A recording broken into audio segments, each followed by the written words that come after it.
Conspiracy theories, eh? Wait till you get a load of this.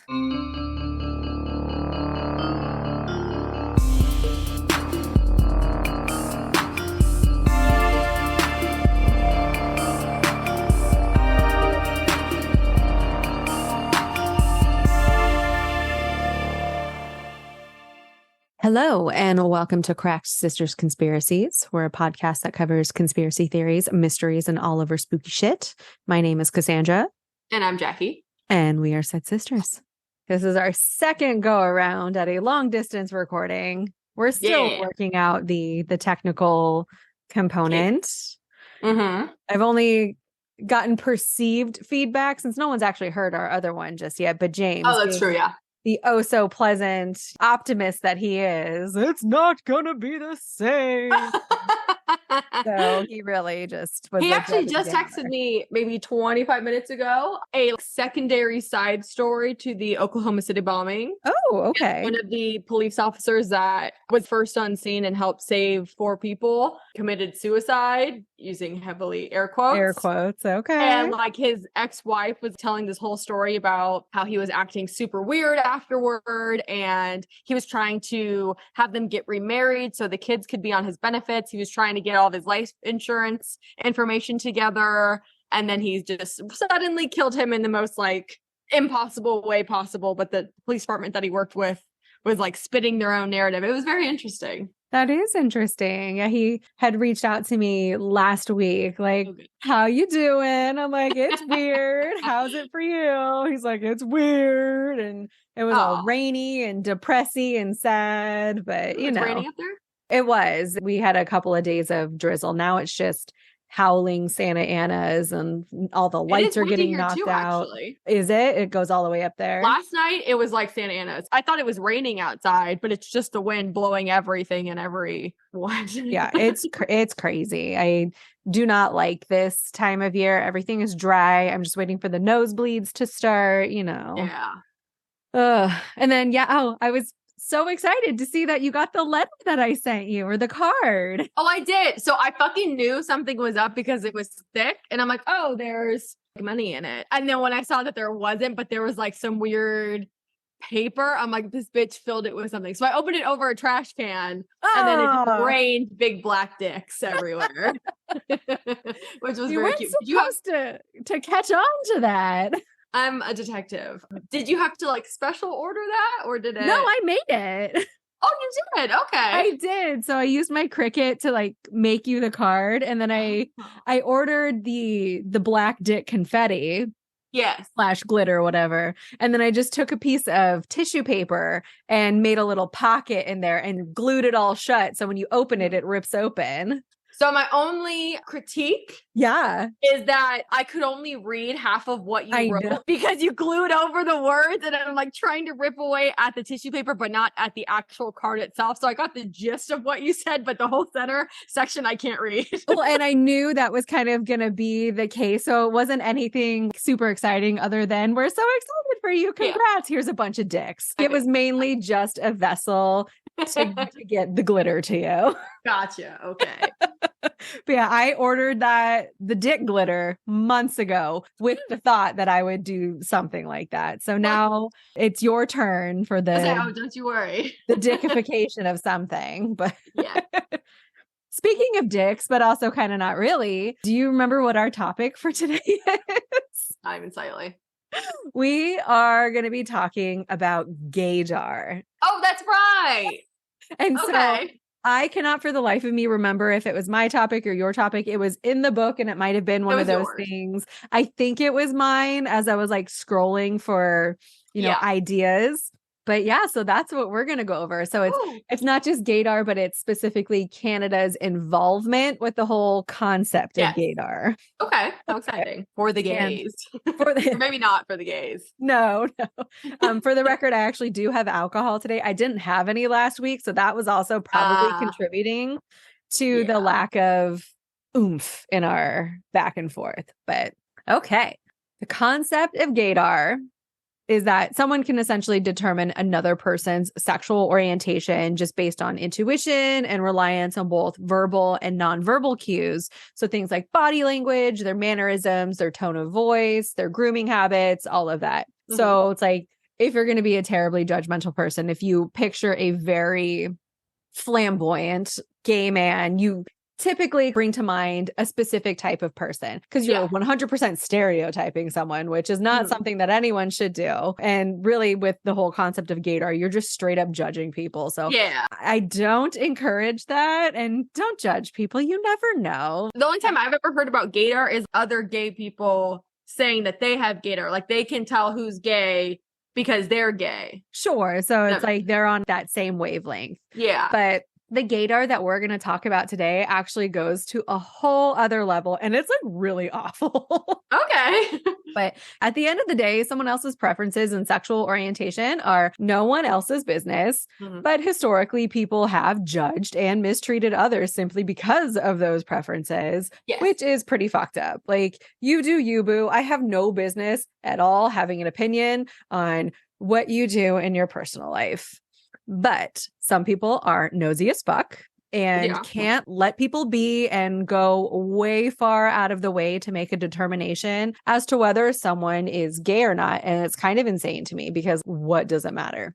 There have been some psychological studies conducted over the years looking into the concept of gaydar. And one of the worst was actually a device developed by a psychology professor in Canada named Frank Robert Wake. And he created what he called the fruit machine. We're just going to pause and really let that sink in, because how fucking terrible is that's no good. So this machine was developed, unsurprisingly, in the 1950s when people had very little tolerance for homosexuality. And they were so pressed about gay men living and breathing around them that they needed to be able to know who they were instead of just minding their own business and leaving people alone. Wake had been recruited by the Canadian government and was sent to the United States to study the homosexual measures that were being developed there. So they were under the impression that the United States was trying to develop their own kind of gaydar, so to speak, and they wanted him to go investigate and see what he can bring back and implement for the Canadian government. Okay. So while he was in the US, he had come across a study from an American professor that was done for marketing purposes. It was done for companies trying to sell their products. So just kind of keep that in mind. And in that study, they had subjects with cameras strapped to their heads walking around the grocery store. And those cameras measured the pupil dilation as they were looking at different products to see which different product packaging would elicit more of a response. And so if their pupils got big, they thought, oh, this box of Kraft mac and cheese is really selling itself versus, something else. Then Wake thought, hey, that sounds cool. Let's apply it to the gays. It is true. When you look at someone you like, when you're like looking at someone and you guys first start looking, if you're attracted to the person, I think your pupils will get bigger before they come back to normal. It's like just a body's response that you can't fake. So there is some truth to that. But as we explore this a little bit more, you'll see how flawed of a actual testing method it really was. Okay. So the fruit machine.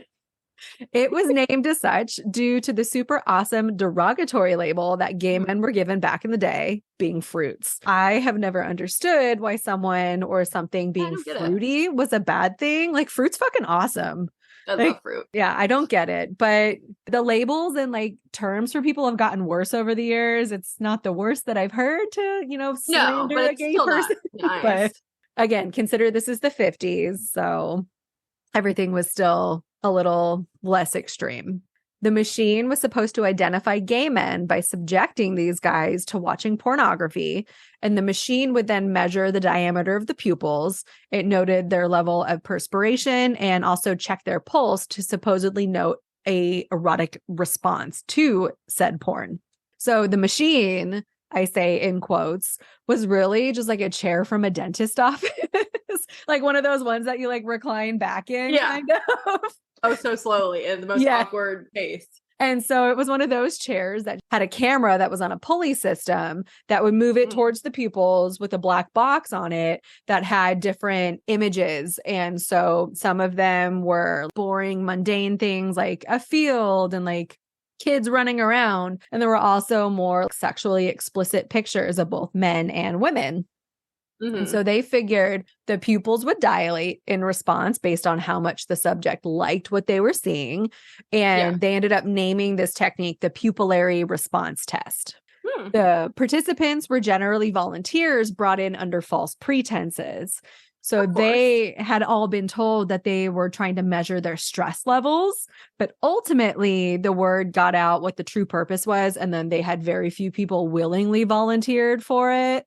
And it became like you were voluntold to participate in this. You know what this test is giving? What? A Clockwork Orange. It is very much a Clockwork Orange. They do not fucking hold their eyes open with your eyes open, but but it is, yes, very reminiscent where they're flashing the imagery, and that's more brainwashing and just ruining that poor guy's life. But very similar. Same time, also 50s, 60s. Yeah. Ultraviolet. I haven't watched that movie in a long time. Fuck that movie. I watched it way too young, not knowing what it was. I all just like took it off your shelf. Yeah. And I'm good. One and done. I know Evan has the shirt he wears all the time. Yes. And I remember having a couple of friends in like middle school that were like way too into it. And what I know now that I didn't know then was like how big of a red flag, like someone being super obsessed with that movie is. Yeah, right? Okay. Hi, Archer. I'm sorry, I'm getting attacked. Here's my dog's butt. Like straight asshole right there. Quite literally. You're on camera. Some things will never change. Oh, look, you're on your new leather couch. I am. Yes. That's right. Oh, I'm excited to see it next month. Oh, I know. Back to the fruit machine.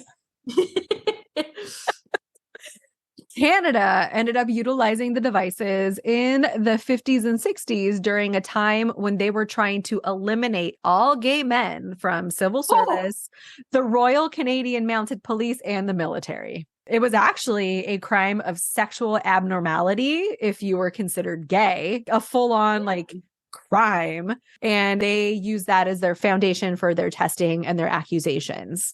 Okay. Super awesome. Canada sounds amazing. I thought Canada was like the nice, country. Yes. Country, I have a note. Like Canada has actually done some pretty fucked up shit over the years. But normally when you think of them, it's like how they're overly nice and polite and they're America's top hat and our friendly neighbors. But really, they are just as bad as everyone else. It kind of like left a bad taste in my mouth. I have mixed feelings about the Canadians I've interacted with in my life, but that's more so for personal reasons.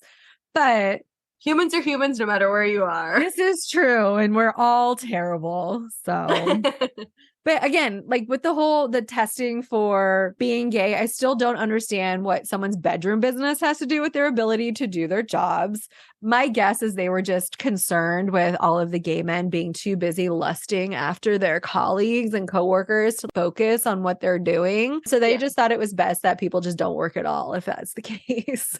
All right, then. So because of all of the testing and the singling out and the, perceived labeling of everyone, a significant amount of people ended up losing their jobs as a direct result of the Gaydar / fruit machine testing. And it also inflicted irreparable damage to these people's social lives as well. Because, you lost your job? Why'd you lose your job, Frank? Because the government thinks I'm gay. And I'm sure that did not go over well at the barbecue on Sunday. Oh, that's shitty. Yeah, the project, it was funded for quite some time, but it ended up being cut off from the government funding by the late 60s. So it went on for almost 20 years before Canada pulled the plug on it. But that also didn't stop the investigations from happening. And the Mounties, the Royal Canadian Mounted Police, which... Hello, if anyone is going to be accused, I'm like, that's like the gayest fucking position. Oh my God. And I saw one in real life. They ride around on horses and they think they're hot shit in their weird ass balloon pants and red like jackets and shit. But they subjected like 9,000 more people to testing over the course of my gosh. this time frame. Overall, it was determined that the results of the fruit machine testing were wildly inaccurate. Shocker of all shockers. Especially given the fact that the functional mechanism of the device was based in pseudoscience in nature and it wasn't actual science. So that's kind of a problem. Yeah, I don't think so. The pupillary response test. So that's what they use. The dilation of the eyes. That's what essentially they based all of their testing and information on. That's where all of the problems lie. So the assumptions that they used were that the visual stimuli would produce a certain involuntary reaction that could then be measured scientifically, with only using heterosexuals and homosexuals responding differently with enough frequency that they can make a determination based off of it. And as I mentioned, they only used heterosexuals and homosexuals, thinking that there were only two types of sexualities that existed, which we know that that is not the case at all. Bisexuality was a big wrench that got thrown in the gears and would skew everything. There's asexuality now and pansexuality and so many more that I don't even know. One of the problems that came about from the test was that the researchers failed to take into account the varying sizes of people's pupils. So like you and I at rest, our pupils aren't necessarily going to be the same size, first off. Mm-hmm. There's also something called pupillary distance. So between your eyes, it's not going to be the same for me, for you, for any of the people that are being test subjects. So there's all of these variables that they didn't account for or make note of. So all of their research, I say in quotes, was already skewed from the get-go. Okay. The camera that they used to take pictures of the pupils. So imagine there's a box in front of them with the slides. The camera is taking images from the side. So given the view that it has, because the subject's supposed to be looking at something and they're trying to take a response photo from the side, you can't see the full-on frontal view of the pupil. So it became very hard to actually gauge what the reaction of the pupils was. You couldn't actually capture it. Yeah. And then the biggest factor that threw the biggest wrench in the gears, which I think is so fucking hilarious that not one single person thought to take this into consideration, was the fact that pupils dilate with light. Yeah, that's actually a good point. The slides that they would show, depending on what it was, different levels of light would come through. And so it was the reaction to the amount of light, not necessarily the stimuli, not the images that they were seeing. So that was the biggest flaw of all. Technically, pupils contract with light, but we'll let that the dilation. So they get smaller with light versus an overly dark image where it's going to get bigger, which is that's what a they good were point. looking I didn't even think for. about that either. Neither did they, because again, not real scientists. No, of course not. Oh, but the fact that the Canadian government fired so many people and took this as fact, like the responses that they got. A lawsuit. Oh my God. Justin Trudeau, not too long ago, was like, I need to apologize to all of Canada on behalf of my predecessors because we were really bad to the gays and lesbians. So sorry. Just that fact alone really shows how little actual science was used. And when they looked at the different sizes of the pupil dilation, the amount of change was often smaller than 1 millimeter. So it was barely a recognizable change. So it wasn't really anything that they could easily measure and ended up not being helpful at all. So as soon as anyone with two brain cells to rub together started looking at the research, it was pretty quickly determined that their Gaydar machine did absolutely nothing other than humiliate a bunch of people and got a lot of people fired for no good reason. Yeah. You honestly have a better shot at determining someone's sexual orientation just by observing them than the machine produced. But even then, the guessing method is just as flawed because while some are more overt about their preferences, it's not necessarily something that most people go around advertising. And in our current day and age, especially with men, the concept of metrosexuality and their overall shift in grooming culture, you can't just guess based on how someone looks or acts. At the end of the day, Gaydar was a hoax. It didn't work. It was a terrible idea that a government entity tried to implement and then failed miserably, and they are still trying to make up for it 70 years later. So, you know what we need to make? What? A tally sheet or like a scoreboard of all the times the government has created a program that has just massively fucked up versus the shit that they've done that's good. Because as of now, just the episodes we recorded, they are woefully in the fucked up category versus maybe like, I don't even know if we have one that's like a good. I am hard pressed to think of even one thing right now that the government has done well. And like, I think it's 12 that they fucked up. Yeah. I'm like, oh, what about social programs? I'm like, nope, Social Security, that's fucked up. Like, we're not going to be able to retire. And there is nothing that the government has done for our benefit, which was just really sad at the end of the day. It's every man for himself. I kind of don't want to exist in the world once I'm at retirement age, because I don't even know what retirement age is going to be. We're going to have to work until we die. Well, I mean, you're already unemployed, so you're halfway there. But yeah, have you given any thought to what your next topic is going to be? No.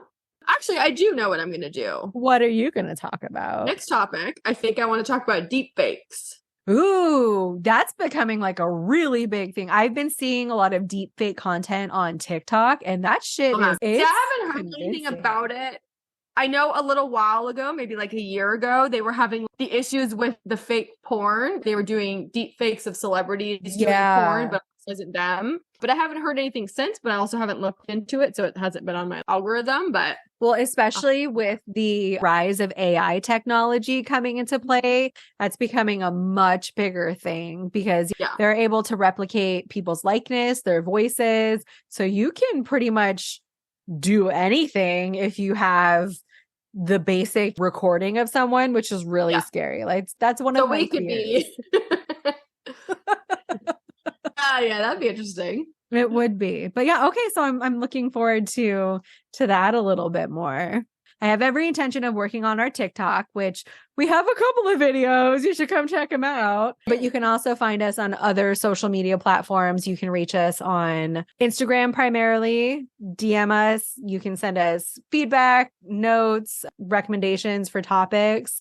We have Facebook and X/Twitter, but we don't ever use it. We have our Patreon, which you have been doing a much better job at uploading the exclusive content, so you can see the videos of our recordings there.